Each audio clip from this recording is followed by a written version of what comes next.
السلام عليكم ورحمة الله.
الحمد لله نحمده ونستعينه ونستغفره ونؤمن به ونتوكل عليه، ونعوذ بالله من شرور أنفسنا ومن سيئات أعمالنا. من يهده الله فلا مضل له، ومن يضلله فلا هادي له، وأشهد أن لا إله إلا الله وحده لا شريك له، وأشهد أن محمدًا عبده ورسوله أرسله بالحق بين يدي الساعة بشيرا ونذيرا. أما بعد، فإن خير الحديث كتاب الله، وخير الهدي هدي محمد صلى الله عليه وسلم، وشر الأمور محدثاتها، وكل محدثة بدعة، وكل بدعة ضلالة، وكل ضلالة في النار. أعوذ بالله من الشيطان الرجيم. يا أيها الذين آمنوا اتقوا الله حق تقاته ولا تموتن إلا وأنتم مسلمون. وقال تعالى: يا أيها الناس اتقوا ربكم الذي خلقكم من نفس واحدة وخلق منها زوجها وبث منهما رجالا كثيرا ونساء، واتقوا الله الذي تساءلون به والأرحام، إن الله كان عليكم رقيبا. وقال تعالى: يا أيها الذين آمنوا اتقوا الله وقولوا قولا سديدا يصلح لكم أعمالكم ويغفر لكم ذنوبكم، ومن يطع الله ورسوله فقد فاز فوزا عظيما.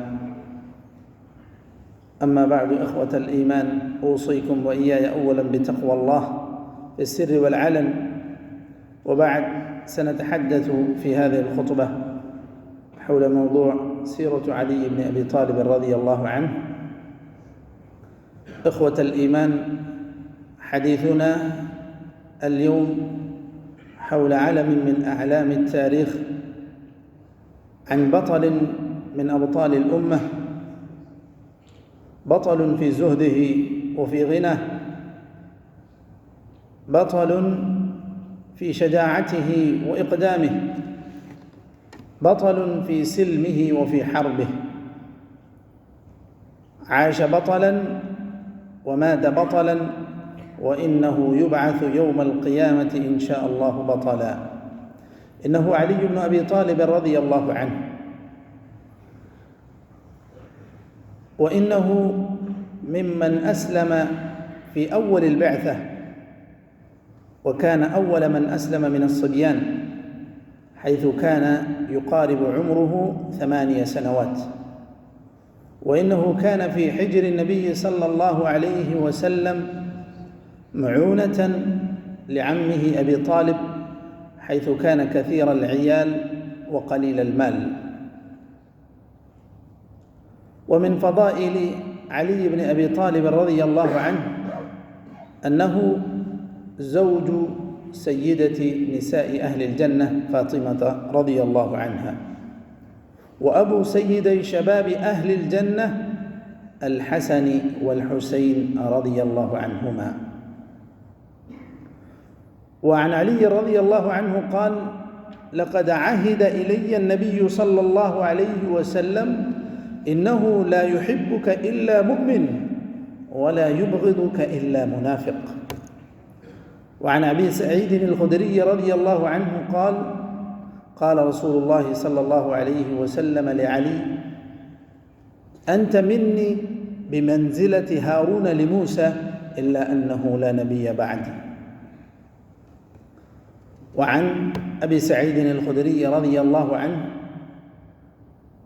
قال: قال رسول الله صلى الله عليه وسلم في خيبر: لأعطين الراية غدا رجلا يفتح الله على يديه يحب الله ورسوله ويحبه الله ورسوله.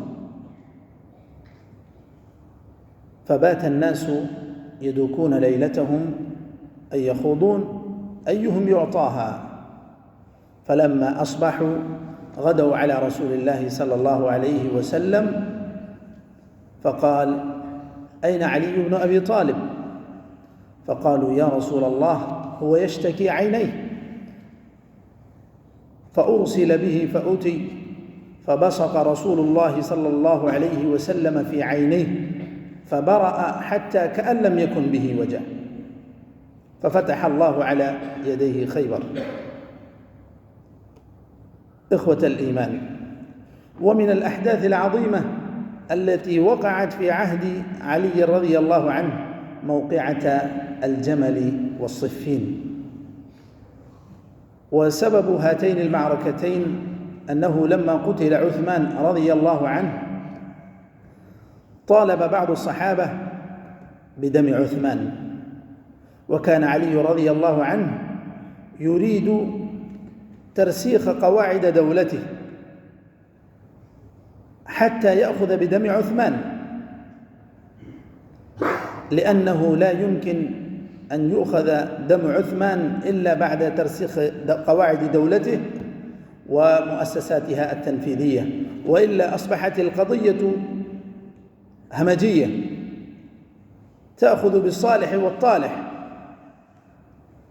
وإن معتقد أهل السنة والجماعة فيما حصل بين الصحابة أنها من أخطاء اجتهادية، وأننا نصون ألسنتنا عن الخوض فيه، وأن خطأهم مغفور بإذن الله.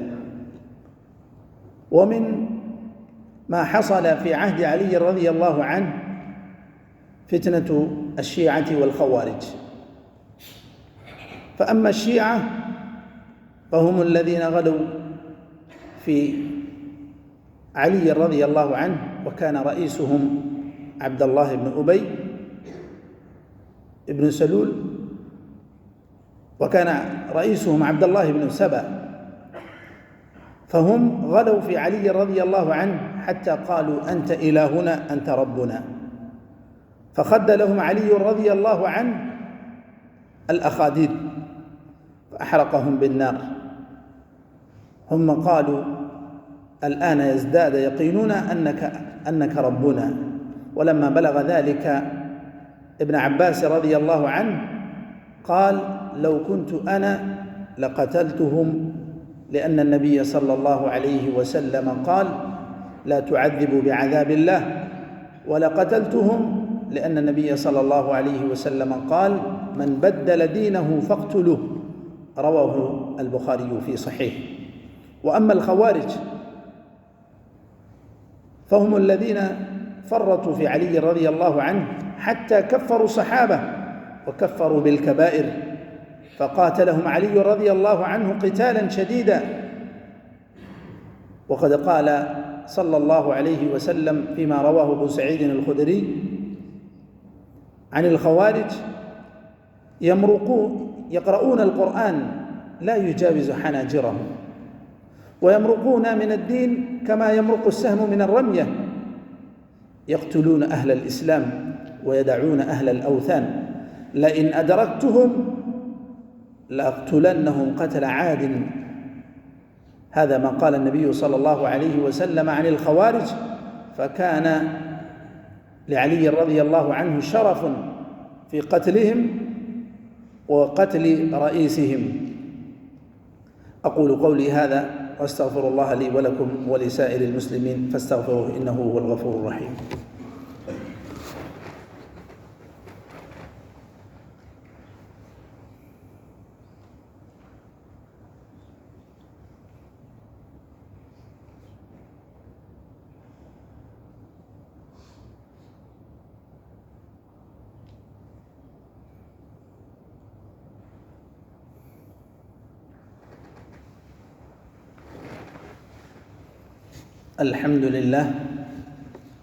الحمد لله على إحسانه، والشكر له على توفيقه وامتنانه، والصلاة والسلام على رسوله الأمين وعلى آله وصحبه أجمعين. أما بعد، وقد كان علي رضي الله عنه تولى الخلافة بعد مقتل عثمان رضي الله عنه، وقد كان في عهده فتن، ومع هذه الفتن كان شديدا في الحق مقيما للعدل، وكان موته استشهادا. قتله الشقي عبد الرحمن بن ملجم حين كان يوقظ علي رضي الله عنه لصلاة الفجر في مسجد الكوفة، فقد طعنه عبد الرحمن بن ملجم، وكان ذلك شهادة لعلي رضي الله عنه. رضي الله عن علي بن أبي طالب. نسأل الله تعالى أن يجعلنا من الذين يستمعون القول فيتبعون أحسنه. اللهم أعز الإسلام والمسلمين، وأذل الشرك والمشركين، ودمر أعداء الدين، واجعل هذا البلد آمنا مطمئنا وسائر بلاد المسلمين. اللهم من أراد الإسلام والمسلمين بسوء فأشغله بنفسه، واجعل كيده في نحره يا قوي يا عزيز. اللهم انصر المجاهدين في سبيلك في كل مكان. اللهم انصر إخواننا المستضعفين في فلسطين. اللهم كن لهم ناصرا ومعينا يا ذا الجلال والإكرام. اللهم داوي جرحاهم، اللهم أطعم جائعهم، اللهم فك أسراهم. اللهم عليك بالأعداء اليهود الغاصبين المحتلين فإنهم لا يعجزونك. اللهم خذهم أخذ عزيز مقتدر، اللهم خذهم أخذ عزيز مقتدر. اللهم اكفنا بحلالك عن حرامك، وأغننا بفضلك عمن سواك.